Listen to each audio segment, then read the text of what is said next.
नमस्कार बंधुरा पुअर किचेने आबारो सबाइके स्वागत। आशा करछि सबाई खूब भालोई आछेन और आमिओ खूब भालो आछि। आजके हाजिर हयेछि हांडी माटनेर रेसिपि निये। मांसेर मध्य समस्त मशला मेखे हांडिर मध्य ढाकना दिए रान्ना करलेई हांडी माटन हये जाबे ना। विषयटा किन्तु एतटाओ सहज नय। हांडी माटनेर आसल स्वाद पेते होले सठिक पद्धतिते आपनाके रान्ना करते हबे। आज आमी एमन पद्धतिते हांडी मटन बानाबो जे आपनी गैस बा उनुने जेखानेई रान्ना करुन ना केन कोनो झामेला छाड़ाई खूबई सहज पद्धतिते रान्ना करते पारबेन और खेतेও হবে असाधारण। ताई भिडियोटी स्किप ना करे पुरोटा देखार अनुरोध रइल। और आमार चैनल एखोनो ना साबस्क्राइब करा थाकले चैनलटिके साबस्क्राइब करे बेल बाटनटी प्रेस करे पाशे थाकबेन। प्रथमेई आमी एकटा गामलिर मध्य निये निচ্ছি 1 किलो मटन और तार मध्य दिए दिচ্ছি पेঁয়াজ कुचि। पेঁয়াজটাকে एकदम पातला करे केटे निয়েছি। पेঁয়াজ कुचि दिए दिलाम और दिए दिलाम परिमाण मतो आदा बाटा, रसुन बाटा, हलुदेर गुঁড়ো और दिलाम झाल लंकार गुঁড়ো और दिচ্ছি जिरे गुঁড়ো, धने गुঁড়ো, काश्मीरी लंकार गुঁড়ো और दिए दिलाम मीट मशला, सामान्य एकटू गरम मशला और दिচ্ছি गोलमरिचेर गुঁড়ো, स्वाद मतो लवण और दिচ্ছি 2 चामच टक दई। एबार এই सब কিছুকে खूब भालो करे मेखे नेब।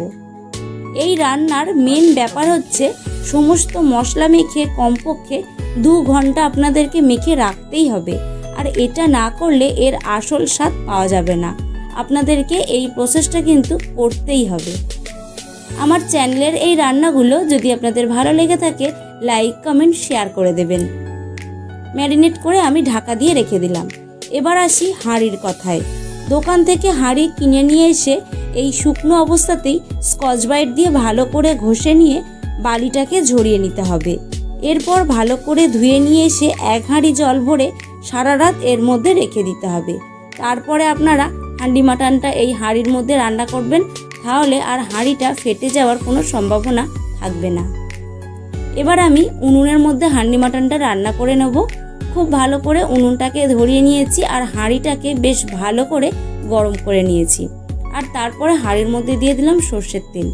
তেল খুব ভালো করে গরম হয়ে গেছে। তেল যখন ধোঁয়া ওঠা হয়ে যাবে তখন হাঁড়িটাকে নিচে নামিয়ে ফোড়নে দেব তেজপাতা, শুকনো লঙ্কা, গোটা গরম মশলা, সাহা জিরে দিয়ে খুব ভালো করে ফোড়নটাকে আমি দিয়ে নিলাম। তারপরে হাঁড়িটাকে আবার আমি নিচে থেকে তুলে নিয়ে উনুনের উপরে বসিয়ে দেব। আমি নামিয়ে নিয়েছি কারণ হাঁড়িটা মশলাগুলো সব পুড়ে যাবে, সেজন্য হাঁড়িটাকে নামিয়ে ফোড়নটা দিয়ে দিয়েছিলাম। আবার আমি উনুনের মধ্যে হাঁড়িটাকে বসিয়ে অল্প একটু পেঁয়াজ কুচি দিয়ে দিলাম। পেঁয়াজটাকে হালকা করে একটু আমি নাড়াচাড়া করে নেব। পেঁয়াজটা যখন ভালো করে একটু নরম হয়ে আসবে তখন আমি ম্যারিনেট করে রাখা মাটনটাকে দিয়ে দেব। আমি যেভাবে করেছি আপনারাও সেইভাবে করবেন। হাঁডি মটনের টেস্টটা কিন্তু অসাধারণ হবে। এবার একটা কাঠের খুন্তি দিয়ে আলতো হাতে এপিট উপিট ভালো করে উল্টে পাল্টে একটু কষিয়ে নেব। মাটির হাঁড়িতে হাঁডি মাটন করতে হলে মাটন বা চিকেন যেটাই করুন না কেন খুব বেশি কষানোর দরকার নেই। একটু খালি উল্টে পাল্টে নেড়ে চেড়ে দেবো। আর আগে থেকে আমি আলুটাকে হালকা করে ভেজে রেখেছিলাম, সেই ভেজে রাখা আলুটা দিয়ে দিলাম। আর 2টো গোটা গোটা রসুন ভালো করে ধুয়ে খোসা ছাড়িয়ে নিয়েছিলাম, রসুনটাকেও দিয়ে দিলাম। দিয়ে খুব ভালো করে একটু নেড়ে চেড়ে নেব। খুব বেশি কষানোর দরকার নেই, হালকা করে নেড়ে চেড়ে দিয়েছি। এবার আমি মুখটাকে আটা দিয়ে সিল করে দেব। আবারও আমি একটু ভালো করে নেড়ে চেড়ে কষিয়ে দিলাম। আর মাটনের গামলিটা ধুয়ে অল্প একটু জল দিয়ে দিলাম। হাঁডি মাটনে খুব বেশি জলও দেওয়ার দরকার নেই, সামান্য একটু জল দিয়েছি। দিয়ে খুব ভালো করে নেড়ে চেড়ে মিশিয়ে দিয়েছি। এবার আমি আটা দিয়ে হাঁড়ির মুখটাকে খুব ভালো করে সিল করে দেব। ভালো করে আটাটাকে আমি হাঁড়ির মুখের মধ্যে সিল করে দিয়েছি। এবার একটু হাতের মধ্যে জল নিয়ে খুব ভালো করে মুখটাকে এইভাবে চেপে চেপে হাঁড়ির ঢাকনাটা দিয়ে বন্ধ করে দেব।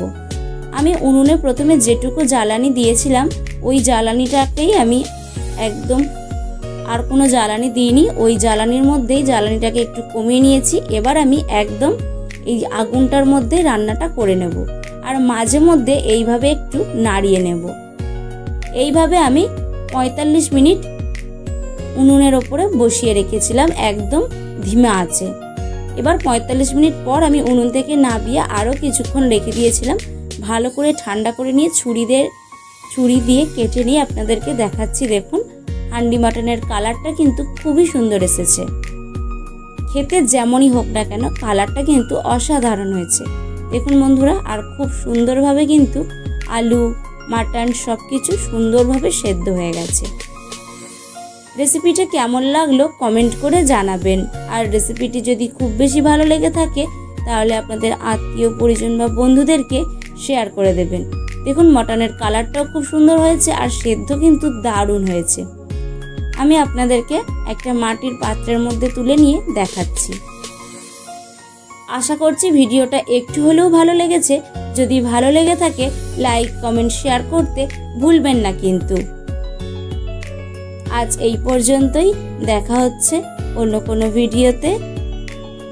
ভালো থাকবেন, সুস্থ থাকবেন আর পোর কিচেনের সাথেই থাকবেন।